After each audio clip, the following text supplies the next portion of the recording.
What were you doing with Ava?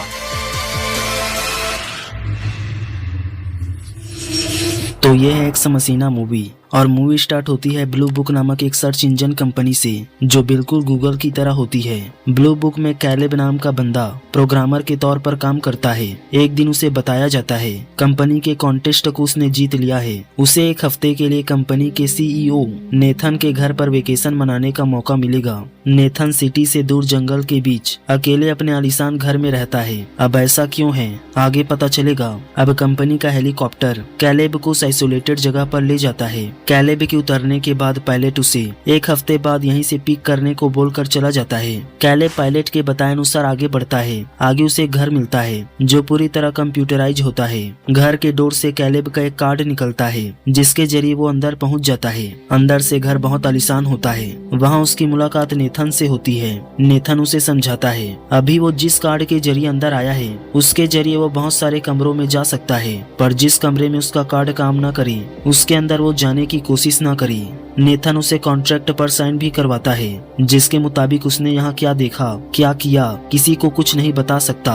Nathan आगे बताता है यहाँ हम एक्सपेरिमेंट करने वाले हैं जिसमें तुम्हें भी क्रेडिट दिया जाएगा। कैलेब ये सुन कंफ्यूज हो जाता है। तब नेथन बताता है दरअसल यहाँ मैंने एक फीमेल रोबोट बनाया है जो बिल्कुल किसी इंसान की तरह सोच समझ सकती है और फील भी कर सकती है। तुम्हें उससे रोज बातें करनी है और जब तुम्हें लगे तुम किसी इंसान से नहीं रोबोट से बात कर रहे हो तो हम समझेंगे हमारा एक्सपेरिमेंट फेल हो गया है। अब अगले दिन कैलेब उस फीमेल रोबोट के रूम में जाता है। रोबोट उसे अपना नाम एवा बताती है। दोनों आपस में लंबे समय तक बातें करते हैं जिसे नेथन कैमरे के जरिए सुन और देख रहा होता है। और यहाँ कैलेब को बिल्कुल नहीं लगता क्योंकि उसके हाव भाव सोचने का तरीका बोलने का तरीका सब इंसानों जैसा था। कैलेब नेथन को आकर बताता है उसे थोड़ा भी महसूस नहीं हुआ वो रोबोट से बात कर रहा है और ये सुन नेथन खुश हो जाता है। रात को सोते वक्त कैलेब को नींद नहीं आती इसलिए वो टीवी ऑन करता है पर वो टीवी नहीं होती। एवा के रूम की सीसीटीवी रिकॉर्डिंग होती है जहां एवा बैठी होती है। तभी अचानक उसके कमरे की पावर चली जाती है। कैलेब घबरा जाता है। कमरे का दरवाजा खोलने की कोशिश करता है पर दरवाजा नहीं खुलता। इतने में लाइट आ जाती है दरवाजा भी खुल जाता है। तब कैलेब नेथन के पास जाकर पावर कट होने का कारण पूछता है। नेथन बताता है उसने घर को इस तरह डिजाइन किया है कि पावर कट होने के बाद सभी दरवाजे लॉक हो जाते हैं क्योंकि अगर पावर कट होने के बाद दरवाजे खुले तो कोई भी बाहर से अंदर आ सकता है। नेथन बताता है पहले हमेशा लाइट रहती थी लेकिन कुछ वक्त से बार बार पावर कट हो रही है। अब ऐसा क्यों है आगे पता चलेगा। कैलेब अपने रूम में जाकर सो जाता है। सुबह उठने पर उसके रूम में कियोको नाम की लड़की आती है। वो उसके हेल्प के लिए थी लेकिन कैलेब की बात करने पर वो बिना कुछ बोले चली जाती है। कैलेब को अजीब लगता है। नेथन से उस लड़की के बारे में पूछता है। तब नेथन बताता है वो इंग्लिश नहीं समझती। अब अगले सेशन में कैलेब फिर एवा से मिलने जाता है। एवा उसे अपनी बनाई हुई ड्राइंग दिखाती है पर कैलेब को समझ नहीं आता। वो एवा से कुछ ऐसा बनाने को बोलता है जिसे वो समझ सके। कैलेब उसे बताता है वो 26 साल का है उसकी अभी तक शादी नहीं हुई वो इस दुनिया में बिल्कुल अकेला है।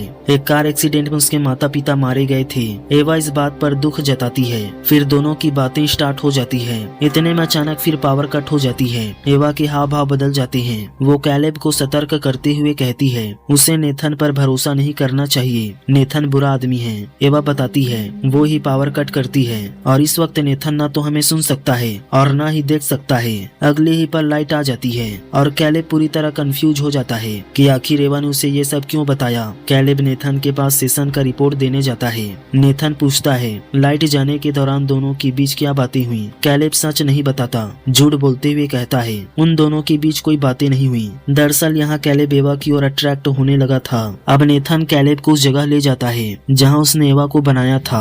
वहाँ कैलेब को ब्रेन दिखाते हुए कहता है ठीक ऐसा ही ब्रेन एवा के अंदर भी फिट है। उसे ये ब्रेन बनाने के लिए पूरी दुनिया के फोन को हैक करना पड़ा।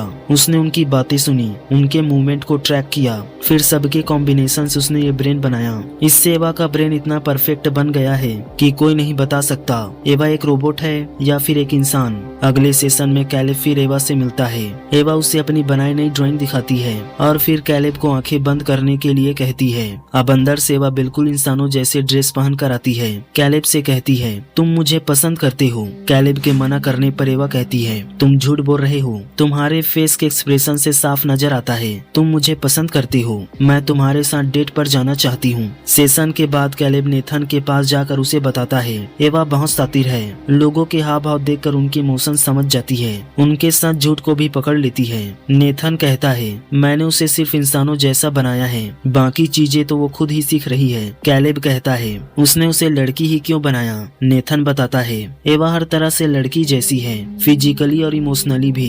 मैं चाहता हूँ तुम एवा के साथ इंटीमेट हो। अब सेशन फिर स्टार्ट होता है। कैलेब एवा को बताता है, इंसान और रोबोट में एक अंतर है। इंसान के कल्पना की कोई सीमा नहीं है, जबकि रोबोट उतना ही सोच सकते हैं जितना उनके मेमोरी में फिट है। तब एवा मन ही मन पूरी तरह इंसान बनने की ठान लेती है। रात को कैलेब सोते वक्त सीसीटीवी से एवा के कमरे में देखता है, जहाँ नेथन अंदर जाता है और उसकी ड्राइंग को फाड़ देता है। कैलेब को ये अच्छा नहीं लगता, वो समझ जाता है एवा को यहाँ कैद करके रखा जाता है। अगले सेशन में जब कैलेब एवा से मिलता है तो वो फिर पावर कट कर देती है और कहती है, मुझे पता है नेथन ने तुम्हें यहाँ मुझे टेस्ट करने के लिए भेजा है और मेरे फेल होने पर मुझे मार देगा। मैं तुम्हें प्यार करती हूँ, जिंदगी भर तुम्हारे साथ रहना चाहती हूँ, बिल्कुल किसी इंसान की तरह। कैलेब को कुछ समझ नहीं आता है उसे क्या कहना चाहिए। कैलेब नेथन के पास जाकर उसे पूछता है एवा के फेल हो जाने पर वो उसके साथ क्या करेगा।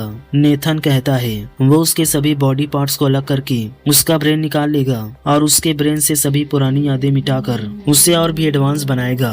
कैलेब को नेथन की बातें पसंद नहीं आती, क्योंकि एवा के ब्रेन को रिसेट करने का मतलब था उसे मार देना। इसलिए कैलेब बातों ही बातों में नेथन को बहुत ज्यादा शराब पिलाकर उसके जेब से चाबी निकाल लेता है। फिर ऑपरेटिंग सिस्टम में जाकर कुछ पुरानी वीडियो देखता है, कैसे नेथन पहले भी बहुत सारे रोबोट बना चुका है, जिनके फेल हो जाने पर उनकी सारी यादें मिटाकर एवा के रूप में उसे और भी एडवांस बना दिया है। अब कैलेब उस रूम में जाता है जहाँ उसकी हेल्पर क्योको होती है। वहाँ देखता है नेथन के बनाए सभी रोबोट के बॉडी पार्ट्स वहीं रखे हैं। तभी क्योको अपने चेहरे से स्किन खींचने लगती है। तब पता चलता है वो भी रोबोट ही है, जिसे नेथन ने अपने पर्सनल नीड के लिए गुलाम बना के रखा है। कैलेब बाहर आने पर नेथन को अपना कार्ड खोजते हुए दिखता है और बड़ी चालाकी से कार्ड को जमीन से उठाते हुए कहता है, तुम्हारा कार्ड यहाँ रहा। कमरे में आने के बाद कैलेब को खुद पर शक होने लगता है, क्या वो सच में इंसान है या फिर एक रोबोट। अब अपने आखिरी सेशन में वो एवा के पास जाता है। एवा के पावर कट करने पर कैलेब बताता है, तुम्हारे फेल होने पर नेथन तुम्हारे ब्रेन को रिसेट कर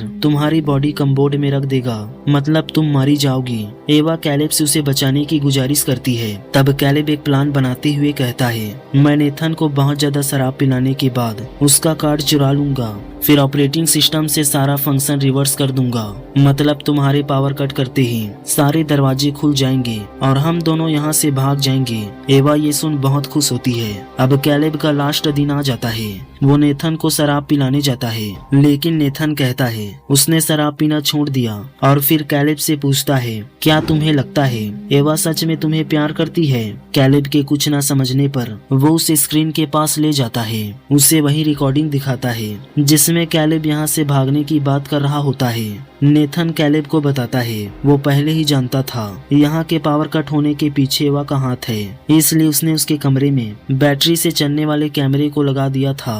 नेथन बताता है, दरअसल मैंने एवा को इसी तरह बनाया है कि वो अपने इमोशंस का उपयोग करके यहाँ से निकलने की कोशिश कर सके, और उसने अपने इमोशन से तुम्हें उसे यहाँ से निकालने के लिए मजबूर भी कर दिया। इसका मतलब एवा इस टेस्ट में पास हो गई, इतने में पावर चली जाती है। नेथन कहता है एवा प्लान को अंजाम दे रही है, मतलब एवा पास हो गई और तुम टेस्ट में फेल हो गए। लेकिन तभी कैलेब कहता है, मैं फेल नहीं हुआ, मैं शुरू से जानता था तुम हमारी सारी बातें सुनते हो, इसलिए कर रहा थी मैंने तुम्हारे कार्ड के जरिए पूरे सिस्टम को रिवर्स कर दिया था, मतलब अब पावर जाने के बाद सारे दरवाजे खुल जाएंगे। तभी नेथन स्क्रीन में देखता है एवा आजाद हो चुकी है। नेथन गुस्से से कैलेब को मारकर बेहोश कर देता है। फिर एवा के पीछे पहुंच जाता है, जहां एवा क्योको के कान में कुछ कह रही होती है। इसके बाद वो नेथन की ओर बढ़ती है, उसे मारने लगती है, लेकिन नेथन उसका हाथ तोड़ देता है। लेकिन इतने में पीछे से क्योको उस पर चाकू घुसा देती है। नेथन उसे भी किसी तरह मार कर गिरा देता है, पर तभी पीछे से एवा उठकर उसे चाकू से मार देती है। नेथन को उसके ही बनाए रोबोट ने मार दिया था। नेथन को मारने के बाद एवा कैलेब के पास जाती है, उससे वहीं रुकने को बोलकर कमोड वाले रूम में जाती है, अपना हाथ रिपेयर करती है, उसके ऊपर इंसानी स्किल लगाती है, फिर लड़कियों जैसे कपड़े पहनकर बाहर आती है और कैलेब को हमेशा के लिए वहीं बंद करके उस जगह से बाहर निकल जाती है। आज कैलेब को लेने हेलीकॉप्टर आता है, पर उसकी जगह वहाँ एवा पहुँचती है और पायलट को अपनी बातों में फंसाकर वहाँ से निकल जाती है। अंत में उसे बहुत सारे लोगों के बीच चौराहे पर दिखाया जाता है और मूवी यहीं खत्म हो जाती है। लेकिन क्या होगा जब पूरे घर का कंट्रोल एआई रोबोट के हाथ में आ जाए? जानने के लिए राइट वाली वीडियो पर क्लिक करिए।